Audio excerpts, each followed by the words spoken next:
Now, in this video, I want to pick up, still working on the history of the concept of hypocrisy, and still working inside the history of this concept in the Bible. In the previous video, check that out if you haven't seen it. I talked about the Old Testament. Now I want to pick up on the New Testament, and primarily looking at Matthew with a brief nod to John. All right, so I'm not saying this is all the stuff about hypocrisy in the New Testament, just some of the highlights, so to speak.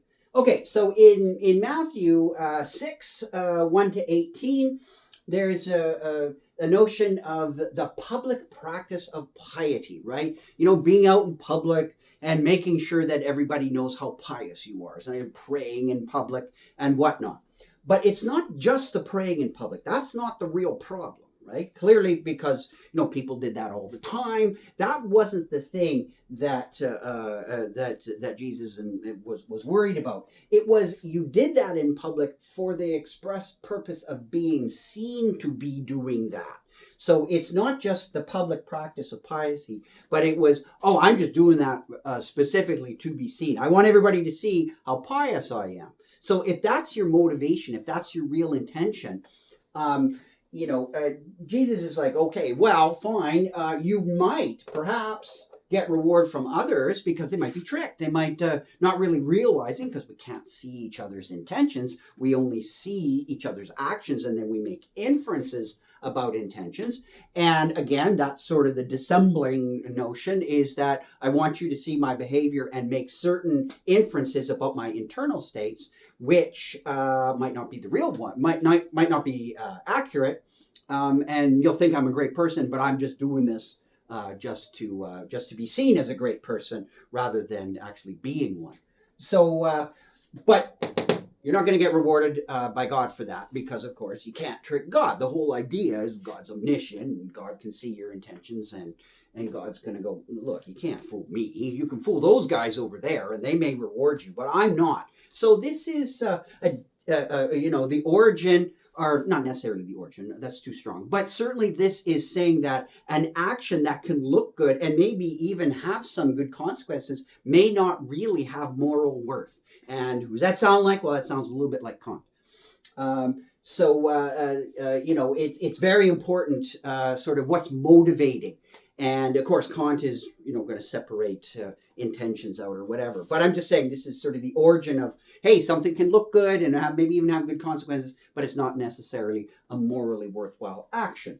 Okay, so you can also, I suggest, check out St. Thomas Aquinas, who always has great commentaries. He's always worth reading for his commentaries, and anything by Aquinas is worth reading, whether or not you're in the faith, or it doesn't matter. Aquinas is just a great thinker, and he's always worthwhile reading. So check out his commentary on Matthew, because after all, Aquinas is writing in the Middle Ages, and the churches are full of people, and there's piety on display everywhere. So how's he going to handle all this, right? So he's got to do a little bit of, shall we say, scholastic footwork to talk about and read what Jesus is after, because sometimes strict readings of what Jesus says will give you one thing, and looser readings will give you something else, or more, shall we say, gentle interpretations. And speaking of different interpretations, let's look at another passage from Matthew, skipping a little bit down. Matthew 7, 1 to 5.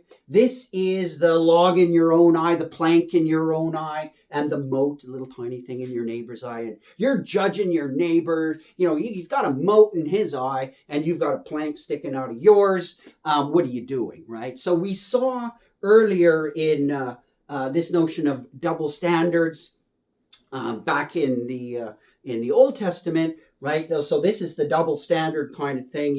If you're going to, you should not worry about so much of a little thing over there when you've got something big over here. Don't be too quick to judge others. We saw this in the parable of King David and Nathan, and Uriah and Bathsheba, so you can go back and check that out. But this is also connected up to judgment, right? So the hypocrite and the moral judgment. The hypocrite up here is the one who deliberately wants you, for the sake public practice of piety, for the sake of being seen, wants you to make a certain kind of judgment. Here, the hypocrite is, making a judgment about others right, about something small, and there's something big that applies to the judger. In John, right, so just a nod to John, of course, in John 8, 7 to 11, there's that story of, well, somebody's without sin, you go throw the first stone. If you're so wonderful, then you get to judge. Now, think about what this says, though, right? It's important to really think these passages through because they're not entirely clear. Okay, wait a second. This doesn't seem to be so bad. Yeah, okay, I'm not going to do that. I can see why, if someone says, oh, I did that nice thing because I wanted everybody to see me do that nice thing and think I'm a great person. And maybe I am okay on the inside, maybe I'm not, but I certainly did it so people would think that. Most people would say, it's kind of crummy, you shouldn't do that. But what about this one here? Like, really? Okay, wait a second. If I really think this through, if being hypocritical is bad, you don't want to do that, right? If it's that straightforward negative thing, if I don't want to do that, and so then only without sin cast the first stone. Wait a second, who's without sin, right? What's Jesus saying? Is Jesus saying, like, if we say, okay, parse this out more philosophically, is Jesus really telling us that a non-hypocritical moral judgment, right? If you make a moral judgment and you don't want it to be hypocritical, you want to make a non-hypocritical moral judgment, you can only make that if you're perfect. That's it, right? So in other words, if we say hypocrisy is bad, and any moral judgment, unless you're perfect, is hypocritical, you're falling into hypocrisy, you shouldn't do that. Well, then, strictly speaking, no one could make a non-hypocritical judgment except, as the story goes, Jesus could, because he's like us, except he doesn't have sin. Well, then fine, he gets to make all the judgments. Maybe that's correct. But think about where this leads. We don't have the ability as just regular mortals running around to make non-hypocritical judgments. We can't do it because we're not perfect. That's a very strict reading. Does that mean that and I think that's very counterintuitive. A lot of people would say, wait a second, there's a lot of bad stuff going on over there. And we all get annoyed when people see bad stuff going on over there and they say, well, who am I to judge? Oh, there's horrible things going on over there. But who am I to judge? I'm not perfect. Well, we might say, well, yeah, you're not perfect, but there's really bad stuff going on over there, like way rottener than anything you've ever done. You could certainly say that that's bad over there. You shouldn't do that. Is that really being hypocritical? And even if you say, well, yeah, it is, then you might say, well, look, sometimes it's okay to be hypocritical, right? The biggest, let's say the biggest transgression I ever do is steal a pack of gum. That means that I couldn't condemn some moral atrocity over there because someone could say, hey, you can't talk about a moral disaster over there, people being slaughtered or something because you've taken gum without paying for it. We would think that's a bit ridiculous. Or we would just say, well, look, okay, so what if I've taken a piece of gum? Big deal. Yeah, it's not right. I shouldn't have done it. But that doesn't mean I'm absolutely locked into never saying anything about anything because I'm not perfect. So that's a strict reading. Or is Jesus saying something a little bit, okay, dial it back a bit. It's more contextual and, maybe in the sense of, you shouldn't, if someone, like, let's say you steal a chocolate bar and someone steals a little pack of gum, that you're going to really come down on them for that. You shouldn't do that because then the chocolate bar is the plank in your eye and the little piece of gum is the mote in your neighbor's. Okay, maybe it's that kind of context.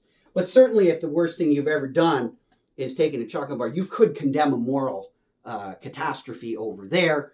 But you should always, take it easy and be thoughtful and careful and contextualize and think about your moral judgments. And maybe but at the end, maybe there's a little there's a little hypocrisy always in judgments because we are not perfect. And if we make any judgments, we're always imperfect people, imperfect individuals, sinful, if you like, or whatever, or morally impure, however you want to put it.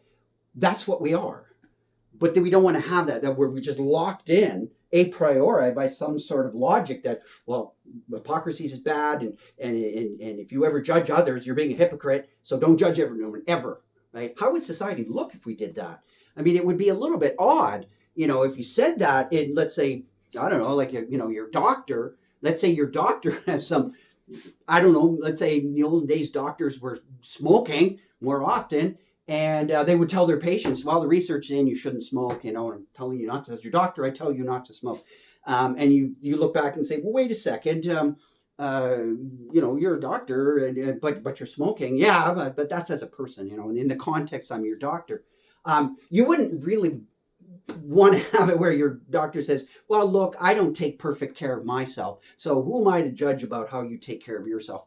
You're fine, get out of here. You'd be like, wait a second, that's not very professional. So again, we've got the notion of contextualization where we would say the doctor qua doctor is not being hypocritical, but the doctor qua the person lecturing you. Maybe if your doctor, you were out for a chat, just chatting as people, and then the doctor, on his free time or her free time, started lecturing you about smoking. You might be able to charge the hypocrisy and say it's inappropriate here, but not when you're in the doctor's office getting examined and the doctor, she's listening to your lungs or something, saying you better quit smoking, right? So again, is it how much kind of footwork do we have to do to handle this concept of hypocrisy so that it doesn't kind of go, here it just basically runs amok and slams everything, shuts everything down? Or is it something that we have to judge a bit? And in the end, maybe all of our moral judgments are tinged with hypocrisy. And maybe we have to say, well, nothing's perfect, and certainly we aren't. See you next video.